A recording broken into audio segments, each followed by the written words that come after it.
ಕೈ ಪಡೆ ಟಾರ್ಗೆಟ್ ಮಾಡಿದ್ಲ ಐಶ್ವರ್ಯ. ಡಿಕೆ ಸುರೇಶ್ ಹೆಸರಲ್ಲಿ ಕಾಂಗ್ರೆಸ್ಸಿಗರಿಗೆ ಗಾಳ ಹಾಕಿದ್ಲ ಐಶ್ವರ್ಯ. ಮಂಡ್ಯ, ಮೈಸೂರು, ಬೆಂಗಳೂರಲ್ಲೂ ಕೂಡ ಧೋಖಾ ಮಾಡಿರೋದು ಈಗ ಪೊಲೀಸರ ತನಿಖೆ ವೇಳೆ ಒಂದೊಂದಾಗಿ ಬಯಲಾಗ್ತಾ ಇದೆ. ಐಶ್ವರ್ಯ ವಿರುದ್ಧ ಮತ್ತೊಂದು ದೂರು ಗ್ಯಾರಂಟಿ. ಇನ್ನೆಷ್ಟು ಜನಕ್ಕೆ ಗೋಲ್ಮಾಲ್. ಈಕೆ ಗಂಡ ಹೆಂಡತಿ ಒಟ್ಟು ಸೇರ್ಕೊಂಡು ಎಷ್ಟು ವಂಚನೆ ಮಾಡಿದ್ದಾರೆ ಅನ್ನೋದು ಈಗ ಪೊಲೀಸರ ತನಿಖೆ ವೇಳೆ ಒಂದೊಂದಾಗಿ ಬಯಲಾಗ್ತಾ ಇದೆ. ಐಶ್ವರ್ಯ ಹೆಂಗೆಲ್ಲ ಧೋಖಾ ಮಾಡಿದ್ಲು ಅನ್ನೋದು ಈಗ ಪೊಲೀಸರ ತನಿಖೆ ವೇಳೆ ಬಯಲಾಗ್ತಾ ಇದೆ. ಕೈ ಪಡೆಯನ್ನ ಟಾರ್ಗೆಟ್ ಮಾಡಿದ್ಲ ಐಶ್ವರ್ಯ. ಡಿಕೆ ಸುರೇಶ್ ಹೆಸರಲ್ಲಿ ಕಾಂಗ್ರೆಸ್ಸಿಗರಿಗೆ ಈಕೆ ಗಾಳ ಹಾಕಿದ್ಲ. ಮಂಡ್ಯ, ಮೈಸೂರು, ಬೆಂಗಳೂರಿನಲ್ಲೂ ಕೂಡ ಈಕೆ ಧೋಖಾ ಮಾಡಿದ್ದಾಳೆ ಅನ್ನೋದು ಈಗ ಒಂದೊಂದಾಗಿ ಕಂಪ್ಲೇಂಟ್ಗಳು ದಾಖಲಾಗ್ತಾ ಇದೆ. ಹಾಗೆ ಒಂದೊಂದೇ ಪೊಲೀಸರ ತನಿಖೆ ವೇಳೆ ಬಯಲಾಗ್ತಾ ಇದೆ. ಐಶ್ವರ್ಯ ವಿರುದ್ಧ ಮತ್ತೊಂದು ದೂರು ಗ್ಯಾರಂಟಿ. ಇನ್ನೆಷ್ಟು ಜನಕ್ಕೆ ಗೋಲ್ಮಾಲ್, ಗಂಡ ಹೆಂಡತಿ ವಂಚನೆ ಮಾಡಿದ್ದಾರೆ ಅನ್ನೋದು ಪೊಲೀಸರ ತನಿಖೆ ವೇಳೆ ಬಯಲಾಗಬೇಕಿದೆ.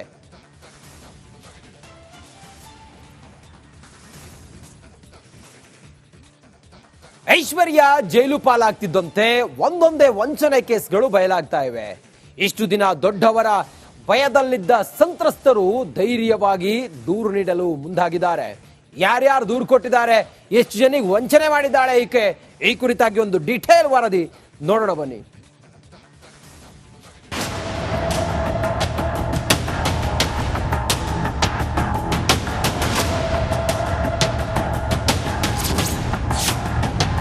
ಕೈಪಡೆಗೆ ವಂಚಕೆ ಐಶ್ವರ್ಯ ಟಾರ್ಗೆಟ್.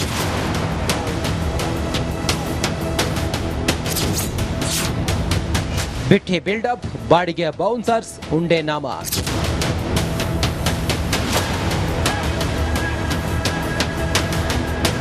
ಡಿಕೆ ಸುರೇಶ್ ನನ್ನ ಅಣ್ಣ, ದೊಡ್ಡ ದೊಡ್ಡ ಕುಳಗಳೇ ನನ್ನ ತೆಕ್ಕೆಯಲ್ಲಿವೆ ಅಂತ ಕಲರ್ ಕಾಗೆ ಹಾರಿಸಿದ್ದ ಐಶ್ವರ್ಯ ಕಾಂಗ್ರೆಸ್ ನಾಯಕರನ್ನೇ ತನ್ನ ಮಾಯಾಜಾಲದೊಳಗೆ ತಳ್ಳಿದ್ದಾಳೆ. ಐಶ್ವರ್ಯ ಬಿಟ್ಟಿ ಬಿಲ್ಡಪ್, ಬಾಡಿಗೆ ಬೌನ್ಸರ್ಗಳನ್ನ ನೋಡಿ ಕಾಸು ಕೊಟ್ಟ ಉದ್ಯಮಿಗಳು ಈಗ ಕೈ ಹಿಸುಕಿಕೊಳ್ಳುವಂತಾಗಿದೆ. ಎಸ್, ವರಾಹಿ ಜ್ಯುವೆಲ್ಲರ್ಸ್ ಒಡತಿ ವನಿತಾಗೆ ವಂಚಿಸಿ ಗಂಡ ಹೆಂಡತಿ ಇಬ್ಬರು ಜೈಲು ಸೇರುತ್ತಿದ್ದಂತೆ ಒಂದೊಂದೇ ಪ್ರಕರಣಗಳು ಬಯಲಿಗೆ ಬರ್ತಿವೆ. ಹೌದು, ಮಂಡ್ಯ ಕಾಂಗ್ರೆಸ್ ನಾಯಕ ಕಮ್ ಬಿಲ್ಡರ್ಗೆ ಬರೋಬ್ಬರಿ 6.5 ಕೋಟಿ ರೂಪಾಯಿ ವಂಚಿಸಲಾಗಿದೆ.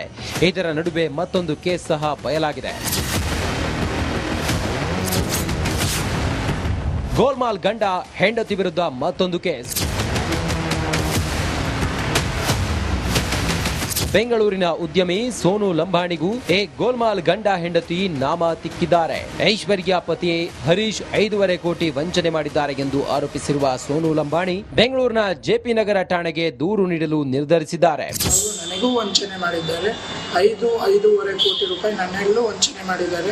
RR ನಗರ್ನಲ್ಲಿರುವಂಥ ಐಶ್ವರ್ಯ ಗೌಡ ಅವರ ಪತಿಯವರೆಲ್ಲ ಸೇರಿ ನನಗೂ ವಂಚನೆಯನ್ನು ಮಾಡಿದ್ದಾರೆ. ನಾನು ಇವತ್ತು ಜೆಪಿ ನಗರ್ ಪೊಲೀಸ್ ಠಾಣೆಯಲ್ಲಿ ದೂರು ಕೊಡೋದಕ್ಕಾಗಿ ಯೋಚನೆ ಮಾಡಿದ್ದೇನೆ. ದೂರು ಕೊಡುತ್ತೇನೆ, ದಾಖಲಾತಿ ಎಲ್ಲ ನನ್ನಲ್ಲಿದೆ. ನಾನು ದಾಖಲಾತಿ ಸಮೇತ ತಗೊಂಡೋಗಿ ನಾನು ದೂರು ಕೊಡಬೇಕು ಅಂತ ಯೋಚನೆ ಮಾಡಿದ್ದೇನೆ. ವಿಜಯನಗರ ಜಿಲ್ಲೆ ಯೂತ್ ಕಾಂಗ್ರೆಸ್ ಅಧ್ಯಕ್ಷರಾಗಿದ್ದ ಸೋನು ಲಂಬಾಣಿಗೆ ಮೈಸೂರಿನಲ್ಲಿ ಐಶ್ವರ್ಯ ಗೌಡ ಪರಿಚಯವಾಗಿತ್ತು. ಬೌನ್ಸರ್ ಬಿಲ್ಡಪ್ನೊಂದಿಗೆ ಬಂದ ಐಶ್ವರ್ಯ ಸೋನು ಲಂಬಾಣಿಗೆ ಕೇಟ ತೋಡಿದ್ಲಂತೆ.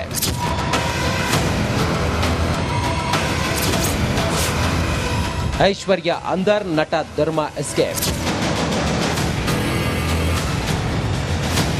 ವರಾಹಿ ಜ್ಯುವೆಲ್ಲರ್ಸ್ ಮಾಲಕಿ ವನಿತಾ ಮಾತ್ರವಲ್ಲ, ಡಿಕೆ ಸುರೇಶ್ ರೀತಿ ಹಲವು ಮಂದಿ ಜೊತೆ ನಟ ಧರ್ಮ ಮಾತಾಡಿ ಯಾಮರಿಸಿದ್ದಾನಂತೆ. ಡಿಕೆ ಸುರೇಶ್ ರಂತೆ ನಟ ಧರ್ಮ ಮಾತಾಡಿರೋ ಮತ್ತೊಂದು ಆಡಿಯೋ ವೈರಲ್ ಆಗಿದ್ದು, ಶ್ರೇಯಸ್ ಎಂಬುವರ ಜೊತೆಯೂ ಧರ್ಮ ಡಿಕೆ ಸುರೇಶ್ ರೀತಿ ಮಾತಾಡಿದ್ದಾರೆ.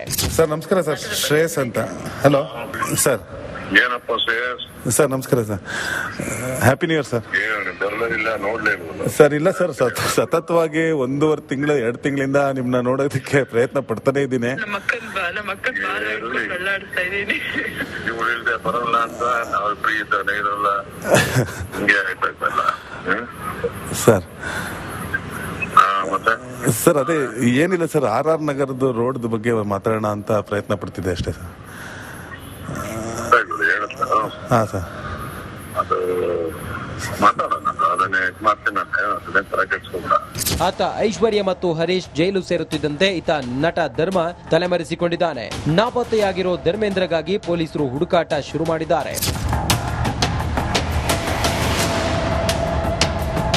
Nagaraj, crime bureau, republic Kannada.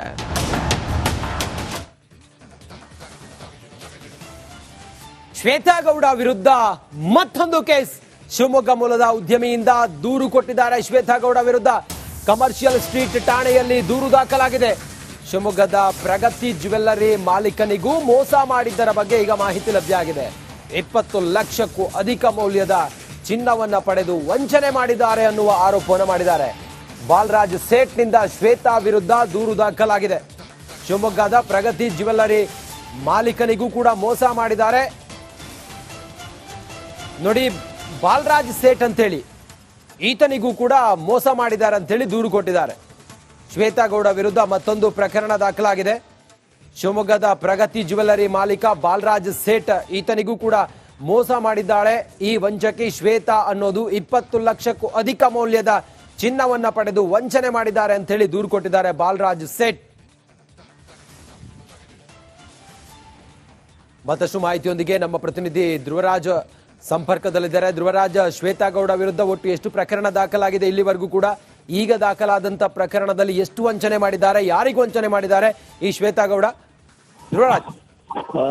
S Ranjit ಅವರೇ, ಈಗ ಶ್ವೇತಾ ಗೌಡ ಈ ವರ್ತೂರು ಪ್ರಕಾಶ್ ಆಪ್ತೆ ಏನಿದ್ದಾಳೆ, ಈಕೆ ವಿರುದ್ಧ ಕಮರ್ಷಿಯಲ್ ಸ್ಟ್ರೀಟ್ ನಲ್ಲಿ ಒಂದು ಮೊದಲ ಪ್ರಕರಣ ದಾಖಲಾಗುತ್ತೆ. ಅದಾದ ನಂತರ ಈಗ ಅದೇ ಸ್ಟೇಷನ್ ಅಲ್ಲಿ ಮತ್ತೊಂದು ಪ್ರಕರಣ ದಾಖಲಾಗಿದೆ.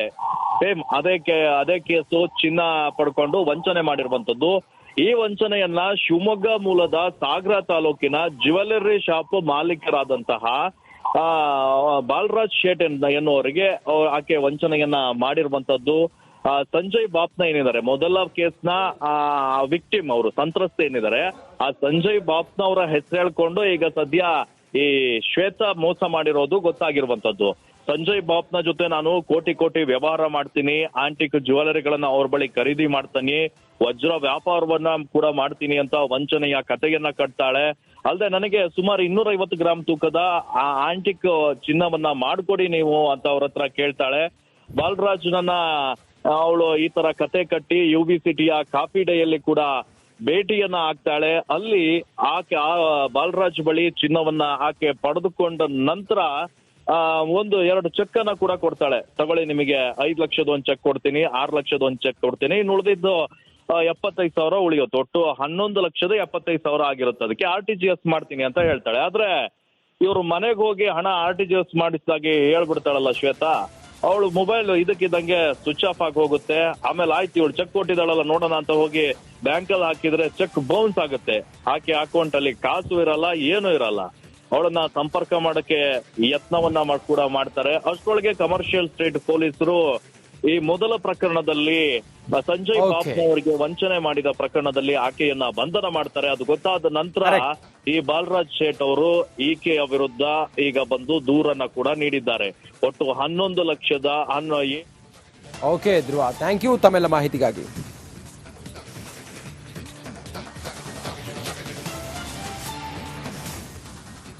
ನಿಮ್ಮೂರಿನ ಹವಾಮಾನ ಇವತ್ತು ಹೇಗಿದೆ ಅಂತ ತಿಳ್ಕೋಬೇಕಾ?